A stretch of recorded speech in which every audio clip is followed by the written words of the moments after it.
मिलावट नहीं हो रहा, इसकी वजह से महंगाई बढ़ रही है सरसों का तेल। तुम पूरे तरीके से भारतीय जनता पार्टी के लोग पागल हो चुके हैं। देखो, ये देश चलाने के लिए पॉलिसी से देश चलता है। अगर तुम लोग को कलाकारी करना है, एक्टिंग करना है, तो किसी थिएटर ग्रुप में जाकर शामिल हो जाओ। वही है अक्कड़ बक्कड़ बम्बे बोल, 90 डीजल पेट्रोल 100 और 100 मिले तहा धागा और सरसों का तेल उछल के भागा। अरे उत्तर प्रदेश में तो सुपड़ा साफ भारतीय जनता पार्टी का 2022 में पहला डोज इस सरकार को देंगे, 2024 में दूसरा डोज देंगे और भाजपा जैसी महामारी को इस देश से खात्मा होगा। वही है अक्कड़ बक्कड़ बम्बे बोल, 90 डीजल पेट्रोल 100 और 100 मिले तहा धागा और सरसों का तेल उछल के भागा। 200 रुपए। नरेंद्र मोदी जी तो सबसे बड़े इस देश के खिलाड़ी हैं, जो पहला शतक मारे पेट्रोल के नाम पे, दोहरा शतक मारे सरसों तेल के नाम पे, 13 शतक अब कौन सा मारेंगे? क्योंकि वही 13 शतक मारेंगे क्या जो कह रहे हैं उत्तर प्रदेश में 300 पार। अरे उत्तर प्रदेश में तो सुपड़ा साफ भारतीय जनता पार्टी का, क्योंकि भारतीय जनता पार्टी ये इस वक्त में आज किसान आंदोलन के 200 दिन से ज्यादा हो चुके हैं, लेकिन इस सरकार के ऊपर जूं नहीं रेंग रही है। इस सरकार के शासनकाल में देश में शिक्षा की बात हो, स्वास्थ्य की बात हो, रोजगार की बात हो, लेकिन ये सरकार सिर्फ और सिर्फ सत्ता की बात करती है। बड़ा साफ बोल रहे हो आप। कांग्रेस के तमाम नेता भाजपा में आ रहे हैं, ऐसे कैसे मजबूत? अच्छा, तमाम नेता कौन से पत्रकार महोदय भाजपा में आ रहे हैं? अरे देख नहीं रहे भारतीय जनता पार्टी को छोड़ के? आप बंगाल में भी देखे हैं मुकुल राय को, भारतीय जनता पार्टी छोड़ के फिर से घर वापसी दे रहे हैं। आप लक्षद्वीप की बात करिए, लक्षद्वीप में भारतीय जनता पार्टी के सारे नेता जो हैं सब छोड़ के भारतीय जनता पार्टी को छोड़ के जा रहे हैं। अरे कैसे इस देश में भारतीय जनता पार्टी को अब देश की जनता नकारने लगी है, क्योंकि जो जनता के खिलाफ जुल्म करती है सरकार, वो भारतीय जनता पार्टी है। ये भारतीय जनता पार्टी, वही ने कहा था ना, देश ने मांगी थी, देश ने मांगी थी फकत एक किरण की, राजा ने हुक्म दिया चलो आग लगाते हैं। भारतीय जनता पार्टी सिर्फ और सिर्फ जलाऊ पार्टी है, ये जलाने का काम कर रही। आखिर 200 दिन से हम रोड पे बैठे हुए हैं, आखिर ये सरकार क्यों नहीं आ रही पूछ रहे? आप बताइए हमारे दुख दर्द को। आप कहते हैं देश का किसान समृद्ध है, कौन से देश का किसान समृद्ध है?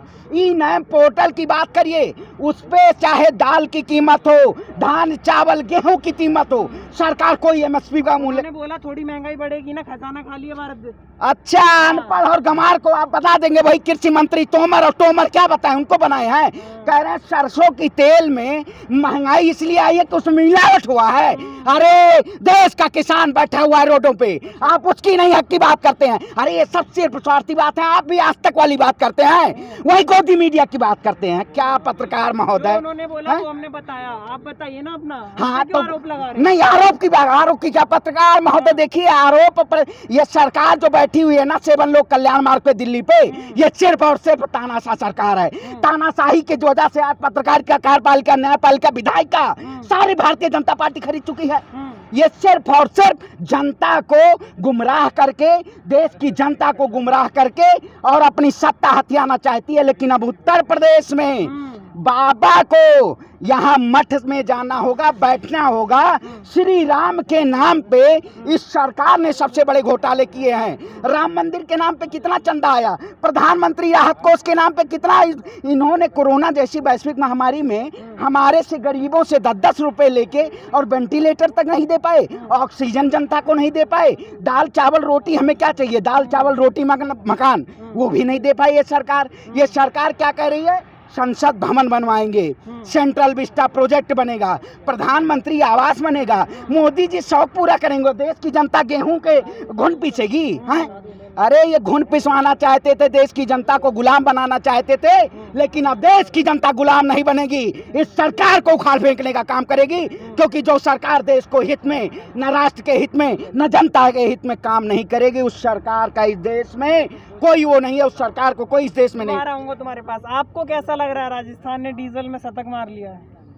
देखिए, ये सरकार, यही सरकार कहती थी बहुत हुआ डीजल पेट्रोल की मार, अब की बार मोदी सरकार। उसी सरकार के शासनकाल में आज गरीबों को भूखे मारा जा रहा है। गरीबों के तन से कपड़ा छीनने का काम किया जा रहा है।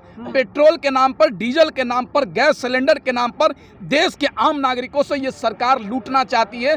देश में ये सरकार लूट मचाई हुई है। एक बात बताइए ना, इस कोरोना महामारी में किसी के पास खाने के लिए पैसे नहीं है। 100 रुपये डीजल कैसे भराएंगे? पेट्रोल 110 रुपये कैसे भराएंगे? 900 रुपये सिलेंडर गैस कैसे भराएंगे?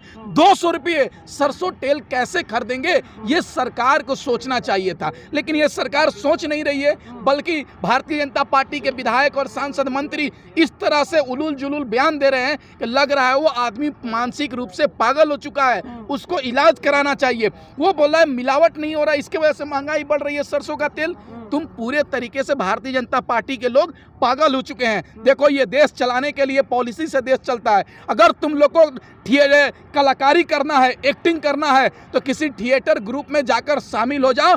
देश को बर्बाद मत करो, देश को बर्बाद होने से बचा लो। और प्रधानमंत्री जी से कहना चाहता हूं कि आप कहते थे ना कि गरीबों को महंगाई कम करेंगे, रोजगार देने का काम करेंगे, लोगों के ऊपर काम करेंगे, लेकिन आज जो वादा किए थे वो सारे वादा में आप फेल हो चुके हैं। आज बोलिए ना, डीजल पेट्रोल की दाम की रेट क्या है? लोग खरीद नहीं पा रहे हैं। भाजपा नेता ने बोला कि थोड़ा हमारे पास भारत सरकार के पास खजाना कम है, इसलिए महंगाई बढ़ रही है, हम इस पे कंट्रोल नहीं कर सकते। लेकिन सेंट्रल विस्टा तो बन रहा है, उसके लिए पैसा कहाँ से आता है? एक बात बताइए ना, जब प्रधानमंत्री जी चार्टर्ड प्लेन से बंगाल में जाएंगे, चुनाव प्रचार करेंगे, पूरी दुनिया का वास्को डिगामा के तरह पूरे दुनिया का भ्रमण करेंगे, उस समय देश की खजाना खत्म नहीं होगी। जब देश के आम नागरिक की महंगाई कम करने की बात आएगी, उस समय खजाना खत्म हो जाएगा। जब करोड़ों खरबों रुपए का दोबारा संसद बनाया जाएगा, उसमें खजाना खत्म नहीं होगा। लेकिन देश में जब युवा के रोजगार की बात आएगी, तो ये सरकार कहेगी खजाना नहीं है।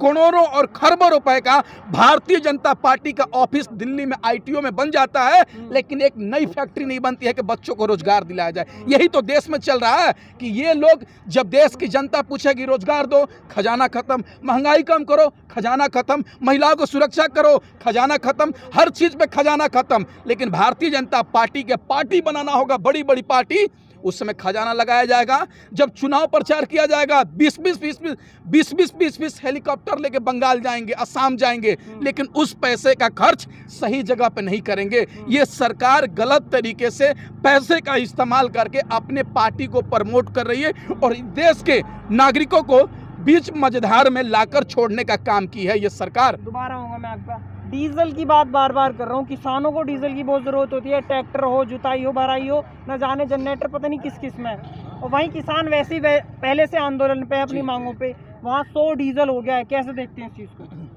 देखिए, पहले जो सरकार थी, जो गोरे लोग थे, वो हमारे देश को जो लूटने का काम कर रहे थे, उनको भगाने का काम किया था। अब जो ये चोर है, देश को लूट के खून चूसने का काम ये किसानों का कर रहे हैं। लेकिन ये किसान वो ताकत है जिससे कि पूरे भारत की एक कड़ी बनती है, जान बनती है। इस किसान के अनाज को पूरा भारत खाता है, और ये जो अनाज उगाता है तो डीजल की सबसे ज़्यादा आवश्यकता होती है। और आज डीजल का जो रेट है, इन्होंने 90 के पार कर दिया, और जो पेट्रोल है वो 100 के पार कर दिया। और जो किसान सरसों का तेल यूज़ करता है, जो मजदूर उस तेल को यूज़ करता है, उसको 200 के पार कर दिया। तो ये आज जो महामारी चल रही है, ये सरकार जो उसके लिए फाउंडेशन, उसके लिए जो है पैसे का या किसी भी चीज़ की सुविधा जो प्रोवाइड नहीं कराती है, लेकिन कहती है कि हमारे पास खजाना खत्म हो गया, तो उसके लिए महंगाई बढ़ा रहे हैं। लेकिन यही सरकार जो कह के लाई थी कि आपके अकाउंट में 15 लाख आएंगे, मोदी जी कहते थे कि भाइयों बहनों, मैं जो है इनका 70 साल का जो इन्होंने इकट्ठा किया, उसको लूटने का काम कर रहा हूं और जनता को वापस दूंगा कि 15 लाख आपके अकाउंट में आएंगे। तो वो खजाना कहाँ गया? कौन से खजाने को इन्होंने जो है जनता को दे दिया जो कम पड़ गए?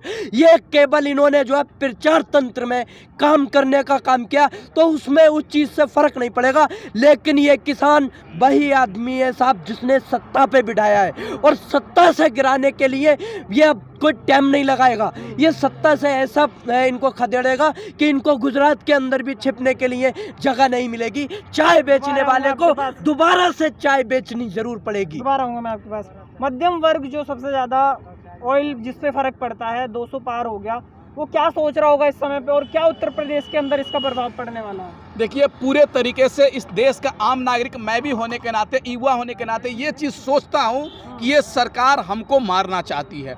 आज बताइए, एक मिडिल परिवार के पास बाइक होता है, किसान के पास जनरेटर होता है खेती करने के लिए, पानी पटाने के लिए, और ट्रैक्टर से करता है। इन सब चीज़ों में डीजल और पेट्रोल का खपत होता है। ये आम नागरिक से जुड़ा हुआ है। लेकिन अगर सरकार को थोड़ा सा भी आम नागरिकों के बारे में चिंता होती तो आम नागरिक से जुड़े हुए चीज़ों का रेट कम करने का प्रावधान करती, कम करने का काम करती। लेकिन ये सरकार क्या कर रही है आप देख लीजिए, केवल क्या कर रही है, केवल प्रचार तंत्र। भाई ने सही बात बोला, इस देश के आम नागरिकों का पैसा केवल ये सरकार प्रचार तंत्र में खर्च करने का काम कर रही है। आप दिल्ली में यहाँ से जाइए, किसी भी मेट्रो स्टेशन पर जाइए, किसी भी बस स्टैंड पर जाइए, किसी भी रेलवे स्टेशन पर जाइए, प्रधानमंत्री जी ऐसे आपको मिल जाएंगे खड़ा होते हुए। आज बताइए, पेट्रोल पंप पे हम प्रधानमंत्री का फोटो देखते हैं तो मेरा पारा चढ़ जाता है, लगता है कि उस फोटो को हम जलाने का काम करेंगे, ऐसे खड़ा होते हैं। और पेट्रोल पंप पे इस तरह से करने से क्या होगा भाई?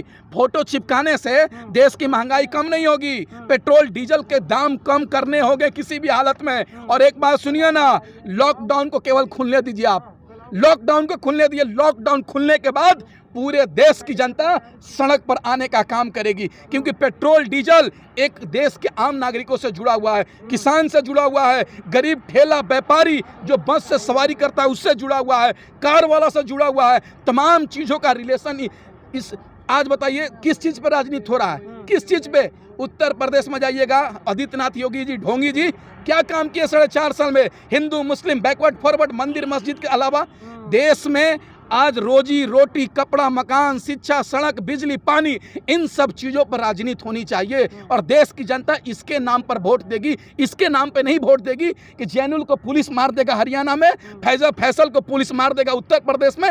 इन सब चीज़ों से देश नहीं चलता है। सरकार को हिंदू मुस्लिम बैकवर्ड फॉरवर्ड से, इन सब चीज़ों से निकलकर देश की जो नीति है, देश की जो मूल सुविधाएं हैं, रोजी रोटी, कपड़ा, मकान, पानी, सड़क, बिजली, इन सब चीज़ों पर सरकार को चिंतन करने की ज़रूरत है और इन सब चीज़ों को रेट कम करने की ज़रूरत है, ताकि देश का आम नागरिक इस देश में खुशहाली से जी सके।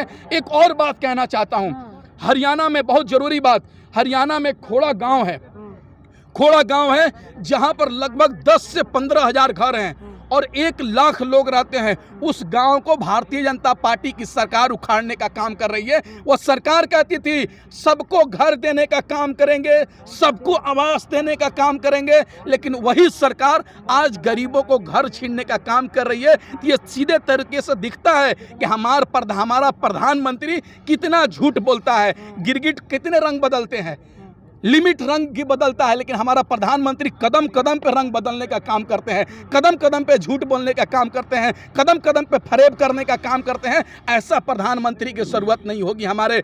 जब राहुल प्रधानमंत्री, पूर्व प्रधानमंत्री पंडित जवाहरलाल नेहरू थे तो उनके पास योजना थी देश चलाने के लिए, लेकिन हमारे प्रधानमंत्री के पास क्या है? टेलीविजन है। टेलीविजन पे आएंगे, रो देंगे, सारा पाप धुल जाएगा। अगर रोने से ही पाप धुल जाता तो मैं भी रो देता और अपना पाप धो लेता। सरकार को सोचना होगा देश के आम नागरिकों के बारे में, नहीं तो वो दिन दूर नहीं जब देश की जनता दिल्ली पहुंचेगी और प्रधानमंत्री के छाती पर चढ़कर इनको सत्ता से गिराने का काम करेगी। अच्छा, एक पीछे आ गया, कितना टाइम हुआ? 13 मिनट। चलो एक लास्ट क्वेश्चन, शॉर्ट बोल दीजिएगा। मोदी जी कहते हैं कि हमने 23 करोड़ डोज दिए और बोलते हैं ऐसा पहले कभी भविष्य में नहीं हुआ था, इतनी तेजी से कोई भी उपचार नहीं हो पाया था, चाहे वो पोलियो की डोज हो। और वहीं पे आंकड़े बताते हैं कि सिर्फ 2 दिन में 17 करोड़ बच्चों को डोज दे दिया गया था वो पोलियो का। हाँ, मोदी जी ने डोज तो दिया है। सबसे पहला काम मोदी जी ने दिया है पकौड़ी तलवाने का। युवाओं को कि आप पकौड़ी तलिए और रोजगार पाइए। ठीक है, आप आत्मनिर्भर की बात करिए, ये सबसे बड़ा डोज दिया है। आत्मनिर्भर के नाम पे इस शासन काल में सबसे ज्यादा बेरोजगारी दर है।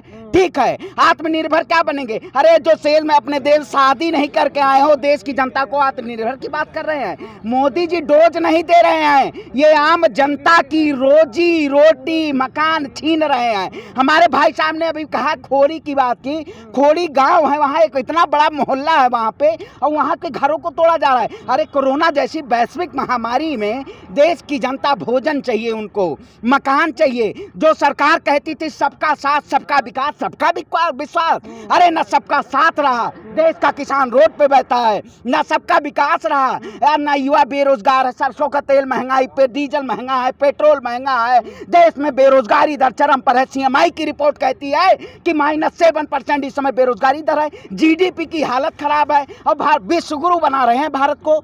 यही मोदी जी की बात करते हैं। अरे मोदी जी ये सिर्फ और सिर्फ देश की जनता को त्राहिमाम करवा रहे हैं, लेकिन अब देश की जनता इस सरकार को सबक सिखा के रहेगी। और वही जो डोज की बात है, 2022 में पहला डोज इस सरकार को देंगे, 2024 में दूसरा डोज देंगे, और भाजपा जैसी महामारी को इस देश से खात्मा होगा।